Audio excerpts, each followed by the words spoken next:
It's 8 p.m. in Banjul, and from our studios on MDI Road, this is the news. But first, the headlines.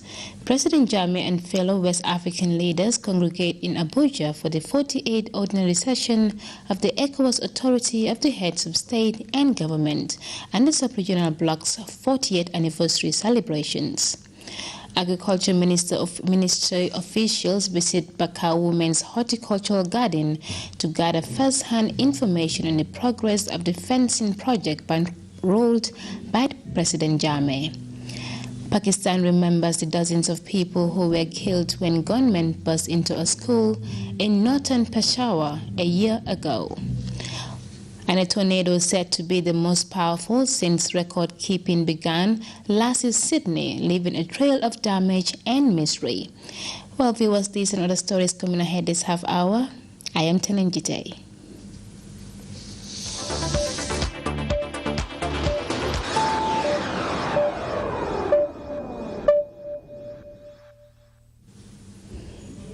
Welcome back. The President, His Excellency Sheikh Professor Alhaji Dr. Yahya Ejeje Jammeh Babili Mansa, is among regional and world leaders who have descended on Nigeria for the 48th ordinary session of the ECOWAS Authority of the Heads of State and Government. The head of state and delegation are expected to attend Thursday's grand celebration of the 40th anniversary of the ECOWAS in the Nigerian capital, Abuja. The Gambia's Minister of Information, Sheriff Bojang, has countered news reports that the Gambia government refused to issue a license to Nigerian business tycoon Aliko Dangote, who had wanted to set up a cement factory in the Gambia. Reacting to the reports which were carried by APA News Agency, Senegalese and Nigerian newspapers, and Gambian online news sites yesterday, Tuesday, Minister Bojang, a newspaper owner and former journalist, reported the suggestions, stating, "This is one piece of very bad journalism, as it is totally false and baseless." All the reports quote an anonymous, highly placed source as the origin of the story. "I believe this is journalistic subterfuge, he adds. There is a fundamental principle in journalism that while opinion may be free, facts are sacred, and in this case, this piece of report is a plain lie. According to the reports, Dangote already got the land and even started fixing some of the equipment for the factory, but was stopped." The reports quoted the source as saying the decision was meant to protect the local cement factory, Gasem, a subsidiary of Ital Cementi Group headed by a friend of the president, and that consequently, Dangote had to transfer the investment to neighboring Senegal. But Information Minister Bojang rubbished these claims. He explained, "The Gambia Investment Agency has informed me that it was engaged by the Dangote Group in 2011-2012, and discussion centered on investments in the granite subsector, juice manufacturing, and electricity generation. Cement was never discussed as an area of interest, as the Gambia, unlike Senegal, was not deemed to have the raw materials needed for such an activity." The engagements on the above sectors and activities involved different visits to Dangote head office by Gambian officials and Dangote senior officials to Banjul, which culminated in the visit to the Gambia in February 2012 by the Vice President of the Dangote Group. Minister Bojang said the timing of the release of the false report is suspect when His Excellency the President of the Republic of the Gambia is in Nigeria to attend the 48th ordinary session of the ECOWAS Authority of heads of state and government and the 40th anniversary of the organization. The minister said the Gambia is an investment haven for Nigerians. Only last week, His Excellency the President, said Professor Alhaji Dr. Yahya Ejeje Jammeh Babli Mansa himself told a forum that Nigerians are the single biggest foreign investors in the Gambia, and we as a government encourage and put high premium on greater regional trade and integration. The release ends.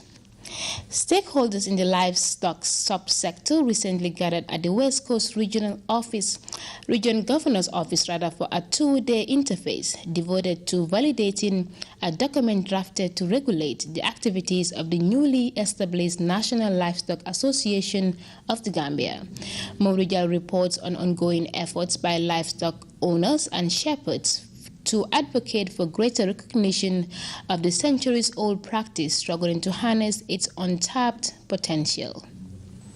They came from all regions of the country, united by a common desire to give a voice to their newly formed association. These are members of the National Association of Livestock Owners, who until last month existed under the umbrella name Cattle Farmers and Shepherd Association. The loose Association of Livestock Owners and Shepherds was formed some years back in response to the rising menace of cattle rustling, which led to the loss of an unknown number of cattle. After concerted efforts involving the authorities, cattle theft has largely diminished. Now their focus is to formalize the activities which led to the restructuring of the association last month, making it more proactive and diverse to cater for the interests and welfare of its members. Recently they met in Brikama to discuss issues of concern and review a draft document which, if adopted, will serve as a constitution to regulate their activities. Livestock, we have different components in this body, and one of the body is responsible for animal health production, because we want to produce more animals, and each of these components, there is a vice president attached to it. And then we have another one responsible for security, that's for animal stealing and this cross-border stealing, and that body will bear support. And then we have animal marketing, because definitely produce the animal, they are protected. We need to market them. This comes at worrying times for local cattle owners who grapple with a lot of challenges, which they argue need very urgent attention from all stakeholders, such as taking the bull by the horns. I don't think it is fair that, especially in the Combos here, that we sell all our land and then tend to disregard the plight we are trying to subject our living animals. Government must at least help in this. That the Alcalo and the Chief in particular, who are landholders, should implore on the population the need for allocating land for grazing and also animal the normal what we call track. As I'm speaking to you now, there are over 40 head of animals in Casamas, that just in this other side. And then those animals are coming from the Gambia. They moved there because of lack of water or grazing area. So meaning those animals, all their produce, everything of those animals, the people of Casamas are benefiting. During this presidential tour, I have to thank the livestock owners in this country, because in each of the regions, they were able to donate bulls to the governors, just to support the president. They know the president have it, but definitely they are also part of it. And the president also is the president of this animal, because these animals are under him. But they are hopeful that by opening this new page, it would challenge all stakeholders to exploit the potentials that exist in the livestock sector. For these people, the success of the ambitious Vision 2016 government blueprint will hinge on both a vibrant and robust crop production and livestock sectors. Mourijal, GRTS News.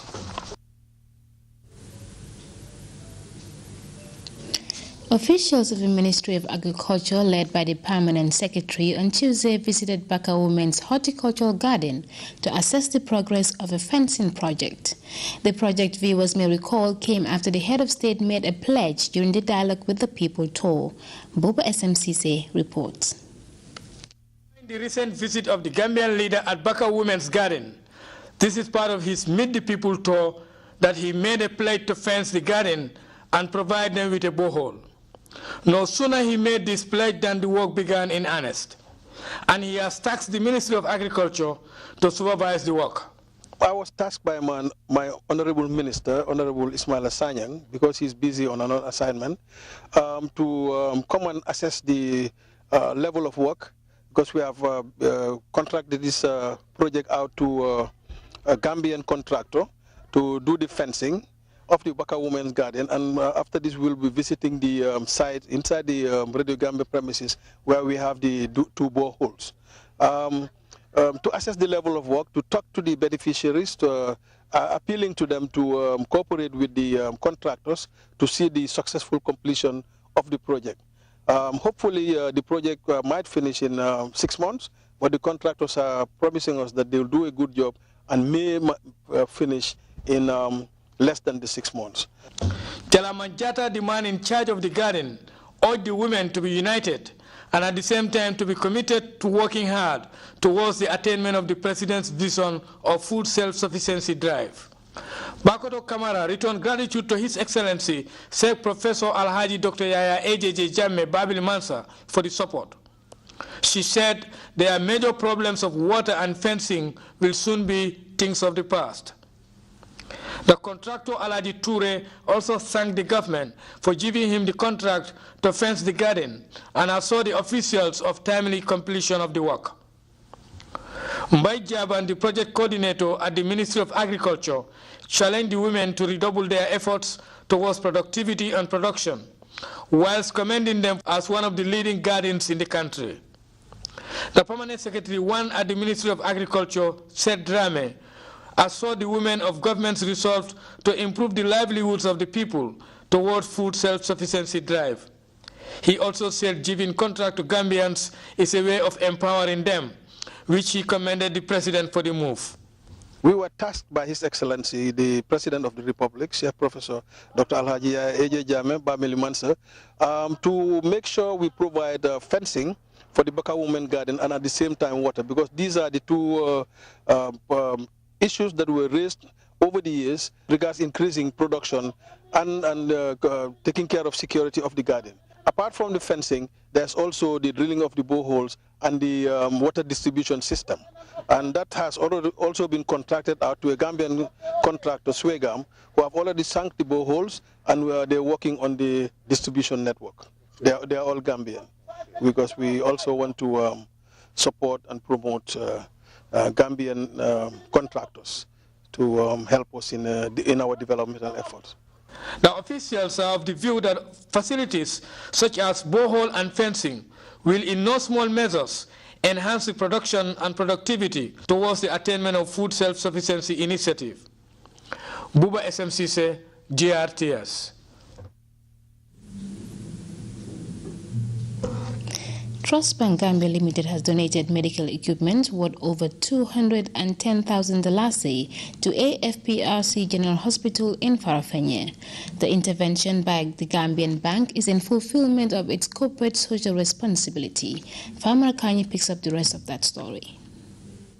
Trust Bank the Gambia has been a partner in development to the Jammeh administration.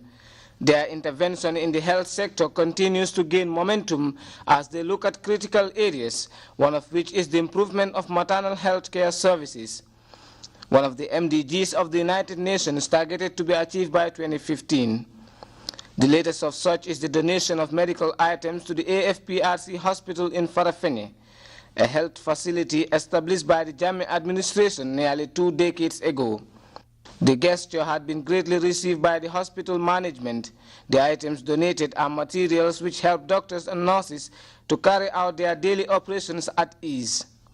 This is among the many long-lasting partnerships between the Trust Bank and several other hospitals in the Gambia.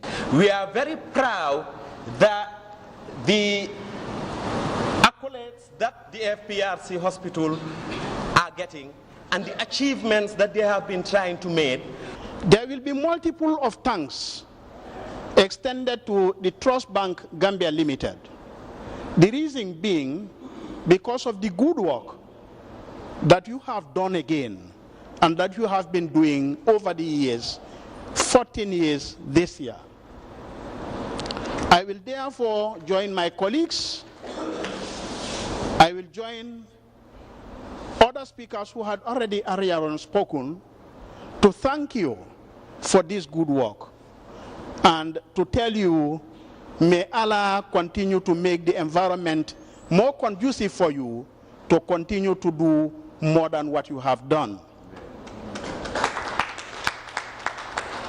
Tell the management of Trust Bank that this is highly recognized and you are greatly thanked for it, and for the good that you have done, you shall be remembered by us for long and for good. The beneficiaries promise to make best use of the items and will work hard to cement the already strong ties between the hospital and Trust Bank. When I came here in 2012, the donation was 100,000. The following year, it is increased to 110,000.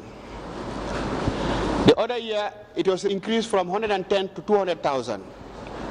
And this year, it was increased to $202,500. If Trust Bank were not flexible, they would have not demonstrated this flexibility.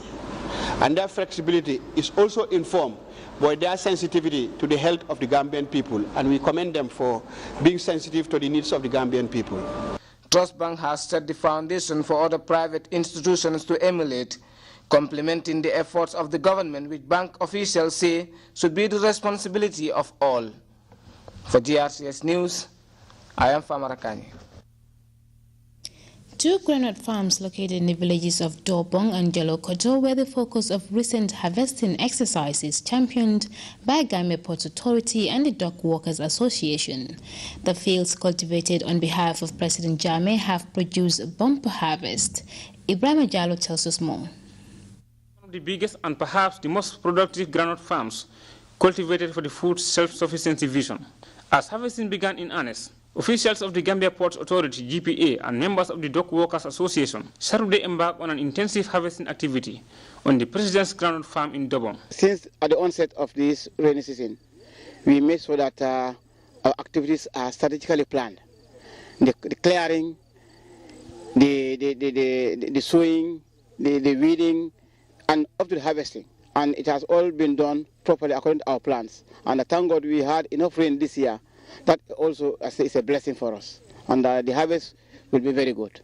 Scores of volunteers from the community of Dobong, youths and school children from some village, were out in their numbers to help in the harvesting of the farm, saying it is a worthy cause. What makes me more impressed is the boys realize the aims and objectives of these farm activities. That is to give support to the president, what he targeted, that is the Vision 2016. Anytime we are called, they always respond 100% to come and help, because the motivation is this farm is not for GPA, but for the whole Gambia.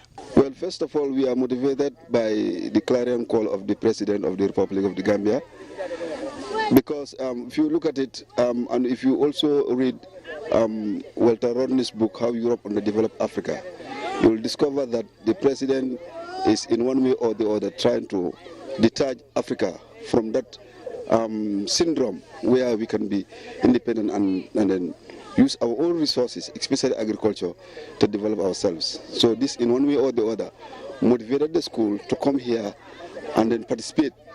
And above all, also, as a principal, for the past 3 years or so, we normally receive annually substantially from the PEJEP.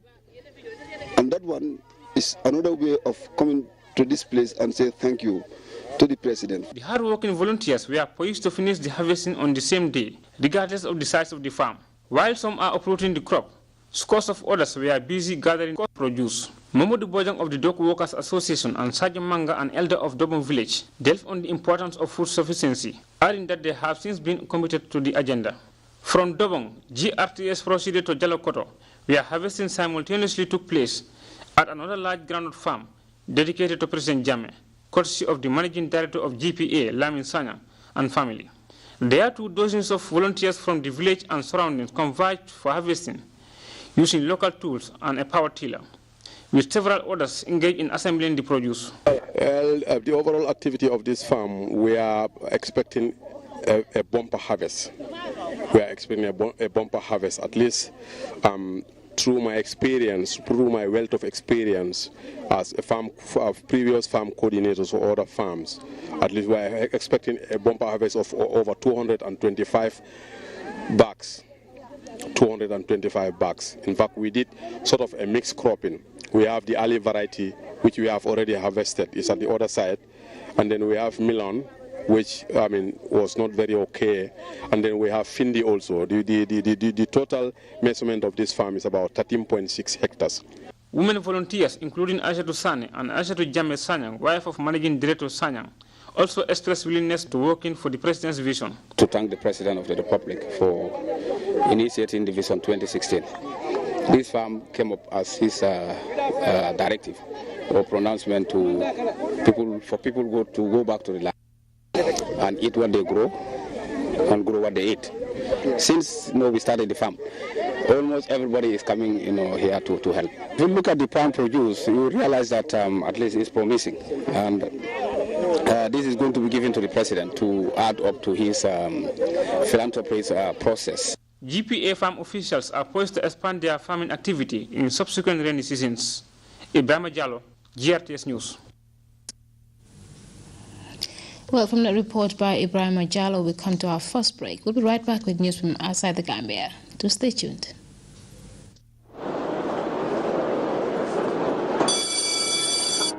AfriCell, in support of education, brings all the students in the Gambia a super amazing offer. All students that are using the AfriCell school sims will get the chance to win cash prizes up to $100,000 every month. That's right! Every month, 10 lucky students who are using their AfriCell school sims will each get to win $10,000 cash from AfriCell. And not only that, another 20 lucky students will each get to win free mobile phones, free credit, and free megabytes every month.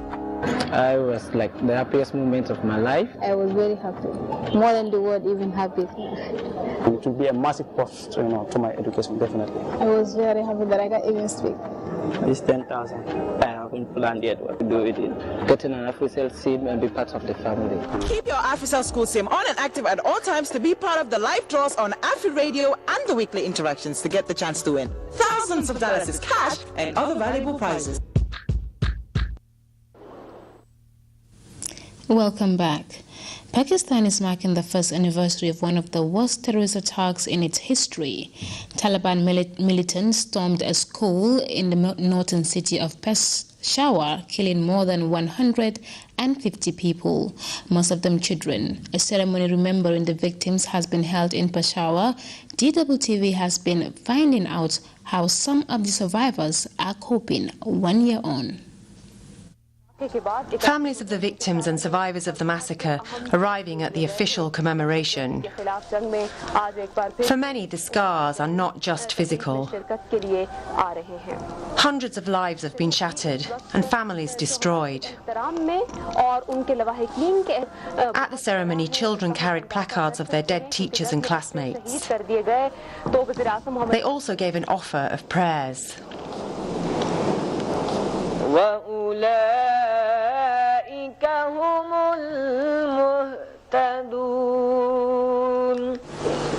For Prime Minister Nawaz Sharif, it was also a chance to reflect on the consequences of the tragedy.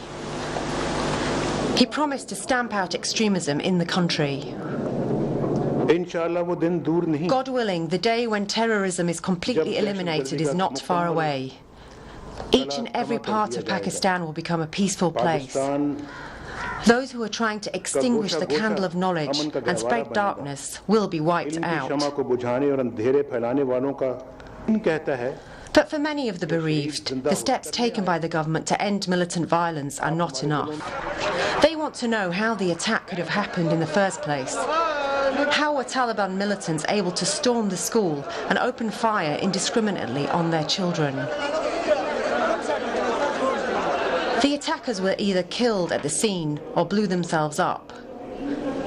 Another 4 people were executed 2 weeks ago for their involvement in the massacre. And despite today's ceremony, some parents are asking why no member of the government has been called to account over the failure of the country's security apparatus on December the 16th last year. A tornado has ripped through Sydney, causing serious damage. Authorities of the water service say the thunderstorm have been the strongest on record in the state, but there have been no reports of serious injuries. We have more on that in this DWTV report. The tornado struck with devastating force.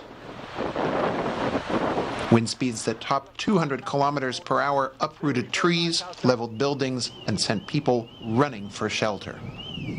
It's really like a bomb went off. The roller door started flexing, blew everything in.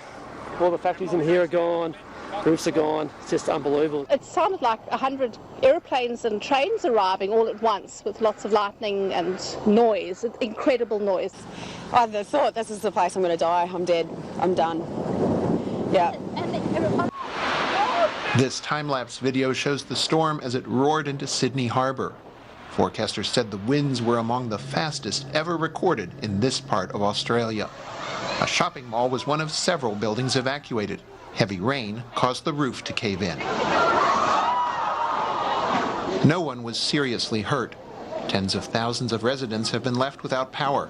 With just days to go before Christmas, people are now facing the long and difficult task of cleaning up. That brings us to our second break. Sports is next. Do stay tuned. Activities marking the Gambia's Golden Jubilee.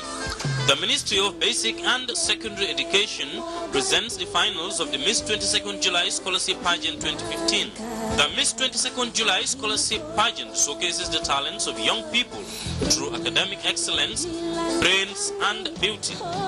It is a unique opportunity for participants to win a scholarship from bachelor's degree, master's to PhD level. The theme for this year is educating and empowering girls for a prosperous Gambia, striving for food self-sufficiency for sustainable development. Under the distinguished patronage of His Excellency the President of the Republic of the Gambia, Sheikh Professor Dr. Alhaji Yahya EJJ Jammeh Babili Mansa, joined the organizing committee of the Miss 22nd July Scholarship Pageant with the finals happening live at Jembe Beach Hotel, former German, on Saturday, December 19, 2015, commencing at 8 p.m. Tickets, students, $300, ordinary, $500, patron, $1,000, and dedicatees, $2,500. Performing artists include Yusuf Angom, Sajo Suso, Manding Mori, and Abuan Fafa.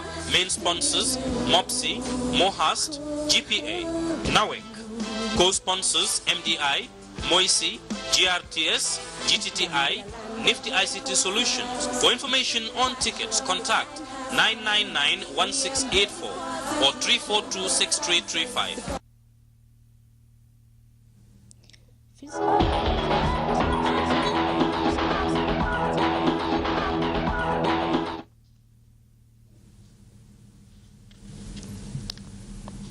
Welcome back. Physical education teachers drawn from schools in the Greater Banjul area are taking part in a 3-day training program expected to lead to an increase in the number of cricket tutors in schools. Babuka Segun reports on the effort made possible by Gambia Cricket Association. The Gambia Cricket Association, under the support of the International Cricket Council Africa, Wednesday kick-started a 3-day Level 1 coaching course at the July 22nd Square in Banjul. The training, which is in line with the policy planning of the International Cricket Council, brought together 15 aspiring coaches with a view to building their competence on basic techniques of cricket. The program activity and the design, what the IC is asking us to do is that all our coaches should be certified. You know, they should be knowledgeable, they should be certified so they can have a coaching experience so that we know that we're giving the right people the right job for them to make sure we build up our players. So they must have to be certified. The project is in line with the long-term policy plans of the Gambia Cricket Association in its drive to produce quality cricketers for the development of the game in the country. These players have a role to play, they have a stake in the game, so they are major stakeholders in the game. We believe they will, because I said, with the program we have now, they cannot run away because we have the long-term player development program, whereby I think after the cricket, you'll be part of association still. We're not throwing you away. You can be a coach, you have a certificate, you can be sent to coach teams, like the guy who just spoke here, you send it to regions. Now we're building up and we want to go to all the regions. Trained on the roles of coaching, first aid and medical information skills, participants are expected to be attached to schools in a bid to promote the grassroots cricket development project and also to enable the young cricketers master the basics of the game.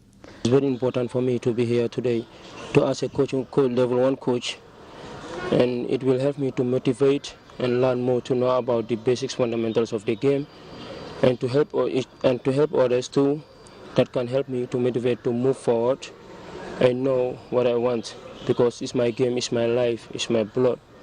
Because as you can see, cricket changed me a lot. Where I am today, and where I am today, and other side, only God knows. And cricket helped me, and then I know a lot about the game, because it's good to be here also to learn the basics of the game and the language, to motivate with players, to know friends. The game is very interesting, and females, especially with the females, we have much opportunity in this game to play. We have so many things, like me, I have so many, I did all those things. My mother, she didn't stop me to go and play it. Now, my mother, she couldn't pay my school fees, but these guys are paying my school fees. Continuous capacity building for coaches on basic drills is a key strategy to encourage and help young players improve their understanding of the game. This training course will provide coaches with a choice of methods for teaching in their respective teams. For GRTS Sport, this is Babukar Senghor. From that sport report, we come to the end of this newscast, but before we take leave of you, a quick recap of our day's main stories. President Jammeh and fellow West African leaders have congregated in Abuja for the 48th ordinary session of the ECOWAS Authority of the Head of State and Government and Sub-Regional Bloc's 40th anniversary celebrations. Agriculture Ministry officials have visited the Baka Women's Horticultural Garden to assess the fencing project funded by the Gambian leader. Pakistan is remembering the dozens of people who were killed when gunmen burst into a school in northern Peshawar a year ago. And a tornado said to be the most powerful since record-keeping began has lashed Sydney, leaving a trail of damage and mystery. Well, viewers, that was all in this edition of the news. Thanks for your company and do stay tuned. I am TENENG GITTEH.